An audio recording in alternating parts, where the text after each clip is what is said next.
नमस्कार श्रोताओं, हेल्दी हल्द्वानी कार्यक्रम लेकर हाजिर हैं आप सबके सामने। आप सुन रहे हैं उत्तराखंड मुक्त विश्वविद्यालय का community radio hello Haldwani 91.2 megahertz की रेडियो तरंगों पर आप इसे सुन पाते हैं। तो दोस्तों, श्रोताओं, हेल्दी हल्द्वानी कार्यक्रम में आज हम लेकर आए हैं बच्चों में होने वाली मौसमी बीमारियों पर यह एपिसोड। और हमारे साथ मौजूद हैं सुशीला तिवारी, राजकीय मेडिकल कॉलेज में बाल रोग विभाग की एचओडी और वरिष्ठ बाल रोग विशेषज्ञ प्रोफेसर रितु रखोलिया। मैम, आपका बहुत बहुत स्वागत है हमारे इस कार्यक्रम में। Thank you Sunita ji, thank you so much. जी मैम, सर्दी थोड़ा सा बढ़ने लगी है तो हम देख रहे हैं कि हर तीसरा बच्चा सर्दी खांसी जुकाम से पीड़ित है। तो इस वक्त का सिनारियो क्या है? ओपीडी में आपके किस तरह के पेशेंट आ रहे हैं और कैसे आप देखती हैं इस पूरे सर्दी जुकाम को? क्या ये एक सीजनल बीमारी है या कोई वायरल है, क्या है? आप सही कह रही हैं। आजकल ज़्यादातर बच्चों में जो मौसमी बुखार होता है, जिसे हम कहते हैं वायरल सर्दी खांसी हो रही है। बस इसमें जो बहुत छोटे बच्चे होते हैं, जैसे कि जो 2 साल से छोटे बच्चे होते हैं, उन बच्चों में सांस की नली छोटी होने के कारण यही सर्दी खांसी काफ़ी बार सांस तेज होने में, या जिसको हम कहते हैं ब्रोंकियोलाइटिस जैसा रूप ले लेती है। तो जिन बच्चों को सर्दी खांसी है और जो आराम से दूध पी रहे हैं, सांस ले रहे हैं, तो खाना पीना खाने में कोई दिक्कत नहीं हो रही है, वे तो स्वस्थ रहते हैं। परंतु छोटी बच्चों में जो 2 साल से छोटे हों, उनमें ये वायरल निमोनिया का रूप ले सकती है, जिसे हम ब्रोंकियोलाइटिस बोलते हैं। तो अगर 2 साल से छोटे बच्चे को सर्दी खांसी हो तो माँ बाप ने बच्चे को डॉक्टर को जरूर दिखाना चाहिए। जी। जिन बच्चों को दमे की दिक्कत होती है, उनमें भी काफी बार सर्दी खांसी विकट रूप ले लेती है। तो अगर किसी बच्चे को सिर्फ बुखार है, सर्दी खांसी है और बच्चा 2 या 3 दिन में सुधार करने लगता है, मतलब अपने आप भी वायरल निमोनिया है, वो अपने आप भी 2-3 दिन में बच्चा रिकवर करने लगता है, सांस ही कम होने लगती है, बुखार टूट जाता है, तो ठीक है। और अगर बच्चे को सांस लेने में दिक्कत हो रही हो, या बच्चा नीला हो रहा हो, या बच्चे को सुस्त हो रहा हो, या खाना पीना खाने में बच्चा दिक्कत कर रहा हो, तो ऐसे बच्चों को तुरंत हॉस्पिटल लाकर डॉक्टर को जरूर दिखाना चाहिए। जी। तो मैम, छोटे बच्चों में सांस की नली छोटी है और मतलब वो उम्र के साथ बढ़ती है? हाँ, क्योंकि जैसे ही कभी भी सांस की नली छोटी होती है तो किसी भी सर्दी खांसी के बाद थोड़ा सा उसमें रास्ते में, सर्दी सांस की रास्ते में बलगम भी बनता है और थोड़ी सूजन भी आती है। जी। तो जिसको हम ये कह सकते हैं कि टॉन्सिल बढ़ गए हैं, ऐसा कुछ? टॉन्सिल्स तो खैर सिर्फ गले के ऊपर के हिस्से में होते हैं, पर पूरी सांस नलिका ही बच्चों की थोड़ी सूज जाती है या बलगम बनता है। जी। तो जिनकी सांस नली छोटी होती है, फिर उनको सांस लेने की दिक्कत होने लगती है। जी। तो ऐसे में तुरंत हॉस्पिटल में लाएं। बिल्कुल। तो मैम, वहाँ पर क्या ट्रीटमेंट फिर होता है? जैसे इन ऐसे बच्चों को जब तक कि सांस नली की सूजन कम नहीं होती, ऑक्सीजन और भाप दी जाती है। जो बच्चा दूध नहीं पी पा रहा है उसको ड्रिप लगाई जाती है। कभी कभी इन्फेक्शन भी ज्यादा हो जाता है तो उसमें एंटीबायोटिक्स देने की भी जरूरत पड़ती है। जी जी जी। और मैम, अगर बड़े बच्चे हैं, अगर बड़े बच्चे हैं तो अगर खांसी हो रही है, मौसमी खांसी है, तो देखिए ज्यादातर बच्चे जो हैं, बड़े बच्चे जो हैं, वो सर्दी खांसी होती है, 1 या 2 दिन बुखार रहता है, नाक बहती है, आंखों से पानी आता है, 2-3 दिन खांसी होती है, पर बच्चा खाता पीता रहता है और 3-4 दिन के अंदर वो खांसी कम होने लगती है। जी। तो तब हॉस्पिटल दिखाने की जरूरत नहीं है? तब आप घर का इलाज, जैसे आप घर के गरारे कर रहे हैं, गर्म पानी की भाप दे रहे हैं, काढ़ा दे रहे हैं और बुखार की दवाई 1 या 2 दिन देकर भी ये बच्चे रिकवर कर जाते हैं। जी। तो इनको हॉस्पिटल बार बार लाने की जरूरत नहीं होती। जी। तो ऐसे में एंटीबायोटिक्स या फिर मेडिकल स्टोर से हम जैसे दवा लाके अमूमन खिला देते हैं। हाँ, नहीं, एंटीबायोटिक्स बार बार नहीं देना चाहिए। जी। क्योंकि ये वायरल है, तो वायरल में एंटीबायोटिक्स वैसे भी आपका कोई काम नहीं कर रहा है। तो अगर बच्चे को बुखार ज्यादा नहीं है, ज्यादा खांसी नहीं है, तो एंटीबायोटिक्स नहीं देना चाहिए। जी मैम, जैसे ही बच्चों को थोड़ा सा बुखार आता है तो हम लोग मेडिकल स्टोर से पैरासिटामोल लाकर बच्चों को पिलाना शुरू कर देते हैं, तो ये क्या सही है? देखिए, पैरासिटामोल तो बुखार के दौरान दिया जा सकता है, पर उसका डोज जो है आपको पता होना चाहिए, आपने डॉक्टर से पूछ के रखना चाहिए और 6 घंटे से पहले नहीं देना चाहिए। जी। तो जो डोज है, आप बुखार में तो बुखार की दवाई दे सकते हैं, पर काफी कफ सिरप जो होते हैं, 2 साल से छोटे बच्चे में हम लोग हर तरीके के कफ सिरप नहीं देते हैं, तो काफी बार ये कफ सिरप नुकसान कर जाते हैं। तो कफ सिरप और एंटीबायोटिक्स कभी भी डॉक्टर को पूछे बिना नहीं देने चाहिए, क्योंकि एंटीबायोटिक्स जब जरूरत ही नहीं है और आप दे रहे हैं तो उसके साइड इफेक्ट्स होते हैं। प्लस बाद में कभी बच्चे को निमोनिया हुआ तो ये दवाइयाँ सारी काम नहीं करती। तो एंटीबायोटिक्स भी और कफ सिरप भी बिना पूछे नहीं लेना चाहिए। जी जी जी। मैम, खांसी भी 2 तरह की है, सूखी खांसी है, कफ वाली खांसी है, तो क्या अंतर है दोनों में? क्या मतलब दोनों की ट्रीटमेंट अलग है? बिल्कुल सही, क्योंकि देखिए ज़्यादातर सर्दी खांसी जो होती है उसमें बलगम नहीं बनता, तो बच्चे जो थोड़े एलर्जिक होते हैं या जिनको दमे की तरफ टेंडेंसी होती है, उन्हीं बच्चों का बलगम बनता है। तो बलगम ज़्यादातर निमोनिया या छाती के लोअर हिस्से से बनता है। तो अगर बलगम वाली खांसी हो रही हो तो ऐसे बच्चों में भाप की ज़रूरत पड़ेगी, या हो सकता है इन्फेक्शन हो तो एंटीबायोटिक्स की ज़रूरत पड़ेगी। जी। तो बलगम वाली खांसी में डॉक्टर को ज़रूर दिखाना चाहिए। जी। और मैम, खान पान क्या फ्रूट्स वगैरह इस दौरान ले सकते हैं? जैसे जाड़ों के दिन है, खांसी हो रही है, बुखार है। बिल्कुल, क्योंकि देखिए ये तो इन्फेक्शन है और ये फल फूल से नहीं फैलता, तो हमारे वहाँ इतनी सारी भ्रांतियां हैं कि बच्चे को चावल बंद कर देते हैं हम, बच्चे के जो इस मौसम में मिलने वाले फ्रूट्स हैं जैसे कीनू है, ऑरेंज है, संतरा है, सब बंद कर देते हैं, केले बंद कर देते हैं। तो इससे बच्चे को, ये बच्चा आराम से खाता भी है और इससे विटामिन सी मिलता है जो बच्चे की इम्यूनिटी बढ़ाता है। तो मौसम में मिलने वाले फल अगर हमने बच्चे के बंद कर दिए, चावल बंद कर दिया, बहुत सारी चीजें, हम दही बंद कर देते हैं। अच्छा, दही चावल खा सकते हैं? बिल्कुल खा सकते हैं आप। गरम गरम चावल दीजिए, दही फ्रिज में मत रखिए, मौसम के फल आप फ्रिज में मत रखिए, दिन में दे दीजिए। तो ये मौसम के फल और सब्जियां बच्चे की इम्यूनिटी बना के रखते हैं। जी, मुझे लग रहा है बहुत बड़ी बात आपने बताई। हाँ, क्योंकि ये अमूमन हम तमाम सारे सो कॉल्ड पढ़े लिखे लोग, सब लोग हम यही सब करते हैं। मैंने देखा फिर बच्चे को आप जो उसे पसंद नहीं है वही देना चाह रहे हैं तो फिर बच्चा खाएगा नहीं। जी जी जी। तो फिर उससे भी बच्चे की एपेटाइट कम होती है। तो मौसमी फल और सब्जियां फ्रिज में मत रखिए और जरूर देने चाहिए। जी जी। मैम, ORS वगैरह कब कब बच्चों को दे सकते हैं?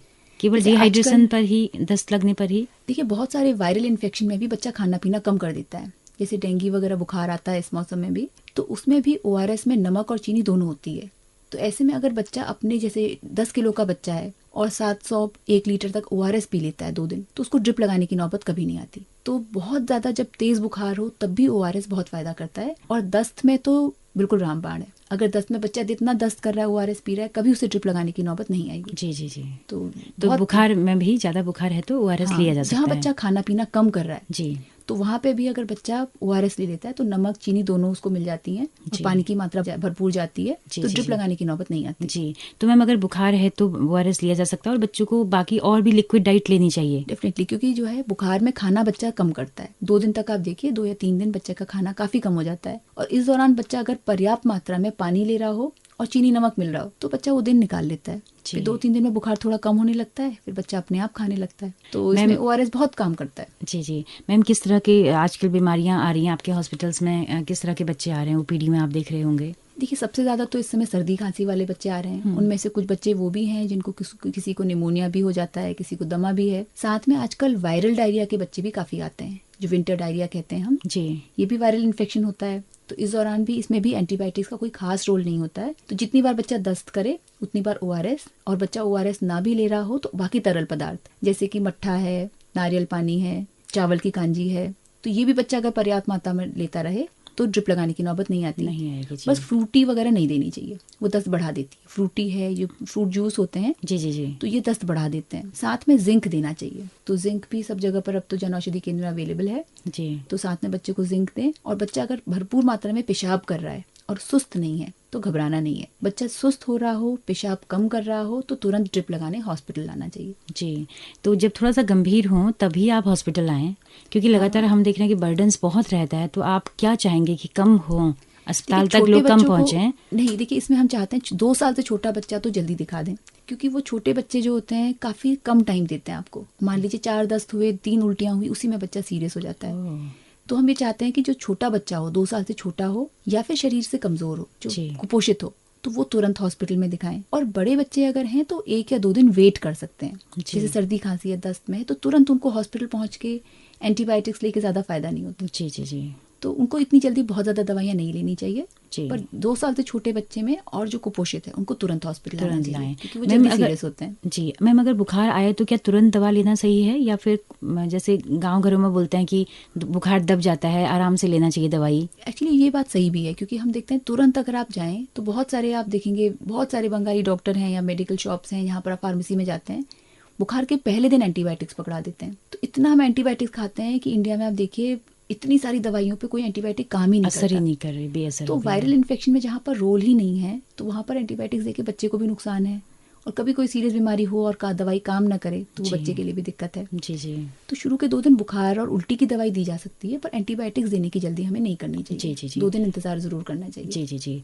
मैम, आप एक बहुत बड़े सार्वजनिक स्वास्थ्य संस्था में काम कर रहे हैं, तो वहाँ पर तो अमूमन एक निचले तबके का लोग ज्यादा आते हैं। तो कितना आप देख रहे हैं यहाँ पर कुपोषित बच्चे कितना आपके पास पहुँचते हैं? नहीं, भारत में कुपोषण तो बहुत है। तो एक तो हमारे जो उसमें है कुपोषण, काफी मैंने देखा गर्भ से ही कुपोषित बच्चे होते हैं। अगर आप पूरी दुनिया में देखें तो बच्चों का एवरेज वेट जो होता है पैदा होते समय, लड़कों का 3 किलो 200 ग्राम होता है और लड़कियों का 3 किलो है। जी। पर हमारे वहाँ अगर आप देखें तो एवरेज वेट 2.5 किलो, 2 किलो 300 ग्राम, 200 किलो 400 ग्राम है। तो हमारे वहाँ बच्चा गर्भ से ही कुपोषित है क्योंकि माँ कुपोषित है। जी। फिर ये कुपोषित बच्चे पूरा दूध भी नहीं पीते हैं, खाना पीना गड़बड़ है, तो कुपोषण मतलब वजन बढ़ता ही जाता है। तो हमारे वहाँ कम से कम 50-60% बच्चे कुपोषित हैं। जी जी जी। और अति कुपोषित बच्चे भी जो हैं वो भी 15-20% हैं, तो वो काफी जल्दी सीरियस होते हैं। जी मैम, तो आप लोग कोई कैंप वगैरह लगवाते हैं क्या? सरकार की कोई योजनाएं सरकार तो हैं? देखिए बहुत सारी चीजें कर रही है कुपोषित बच्चों को पहचानने के लिए भी। तो आंगनवाड़ी हाँ, आशा आंगनवाड़ी। वर्कर्स जो है उनको कर रही हैं, और बिल्कुल। स्कूलों में भी मिड डे मील है, और माता जो प्रेग्नेंट लेडीज हैं उनके लिए भी खाना पीना है, आयरन है, डीवर्मिंग है। जी। सरकार तो बहुत कुछ कर रही है, पर मुझे लगता है कि जब तक लोग खुद इसके बारे में जागरूक नहीं होंगे, और खुद अपना खाना पीना कोई बहुत महंगी चीजें नहीं है, जो भी आपके आसपास अवेलेबल है वही आपको खाना है, तो उसके लिए जब तक लोग जागरूक नहीं होंगे तब तक आप कुछ नहीं कर सकते। एक किसी को देकर नहीं आप उसको स्वस्थ कर सकते हैं, उनको खुद ही उसके लिए जागरूक होना जरूरी है। बिल्कुल। तो मैम, मौसम बदलते ही बच्चों में बीमारियां शुरू हो जाती हैं, सर्दी खांसी जुकाम खास तौर पे, तो अगर ये ना हो इसके लिए हम क्या क्या एहतियात बरतें? देखिए इसमें एक तो ये है कि आप बच्चे को बहुत क्राउडेड जगह में, जहाँ क्योंकि ये है सांस के रास्ते से फैलने वाली बीमारियां हैं, तो कोई छींक रहा है खांस रहा है तो हवा में फैलती हैं। फिर दूसरा, बच्चा जगह जगह पे हाथ लगाता है, वहीं पर वो सिक्रीशंस पड़े रहते हैं। तो जो कोविड के टाइम पर हमने सीखा उस ज्ञान को भूलना नहीं है अब। जी जी। तो बच्चों को आदत डालनी है कि हाथ धोएं, और किसी को सर्दी खांसी है क्लास में तो मास्क पहन ले, भीड़ भाड़ थोड़ा अवॉइड करे, तो इससे काफ़ी हद तक बचा जा सकता है। दूसरा, टीकाकरण।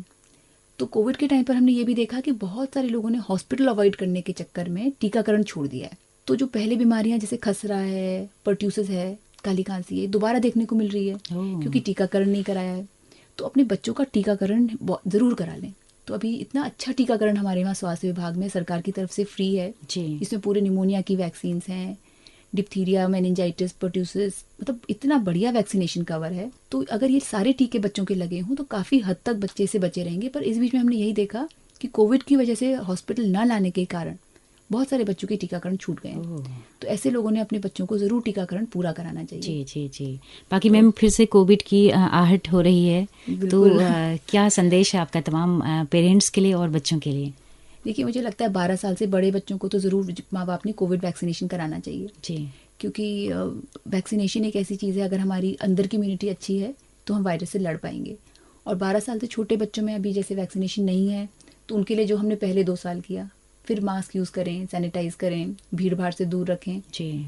तो और टेस्टिंग करा लें। अगर घर में किसी एक को है, अगर आपके घर में एक को है तो आप उससे अपने बच्चों को दूर रखें। जी जी। तो इसमें जैसे काफ़ी बार माँ बाप लोग टेस्टिंग अवॉइड करते हैं, तो आपके पास तो हम लोग जो बड़े एडल्ट्स हैं, हम लोगों ने टीके भी लिए हैं और हम सबको ज़्यादातर लोगों को इन्फेक्शन हुआ भी है तो इम्यूनिटी अच्छी है, पर हमारे बच्चों को नहीं है। बिल्कुल। तो अपना टेस्टिंग करा के कम से कम अपने बच्चों को बचाया जा सकता है। जी मैम, कोविड के टाइम पे जब तमाम सारी चीज़ों का पालन हो रहा था तो बच्चे क्या उसके बाद उस तरह की बीमारियां कम देखने को मिली हैं?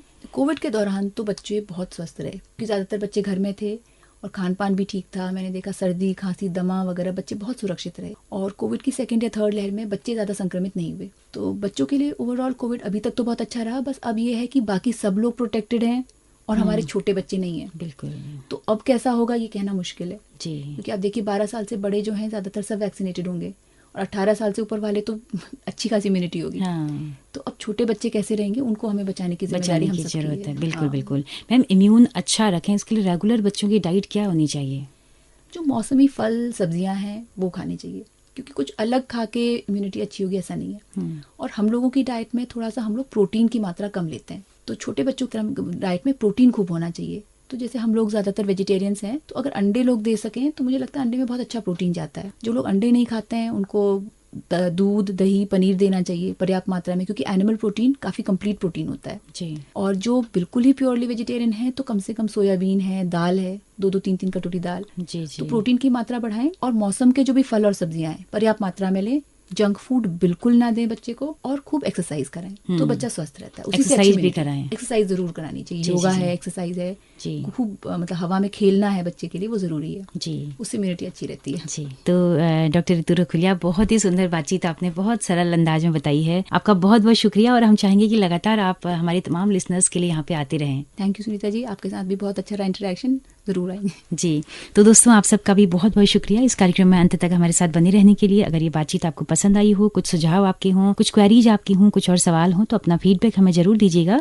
जैसे कि हम बताते हैं कि हमारा रेडियो एक सामुदायिक रेडियो है जिसकी पहुंच रेडियो में केवल हल्द्वानी शहर तक है। लेकिन अगर आप दूर दराज पहाड़ों में या देश के किसी भी हिस्से में इस रेडियो को सुनना चाहते हैं तो हमारे यूट्यूब चैनल के जरिए आप इन कार्यक्रमों को सुन सकते हैं। हेलो हल्द्वानी नाम से हमारा यूट्यूब चैनल है, फेसबुक पेज है। आपके फीडबैक का बहुत बेसब्री से हमें इंतजार रहेगा। इसी के साथ अपने रेडियो मित्र सुनीता भास्कर को दीजिए इजाजत। नमस्कार।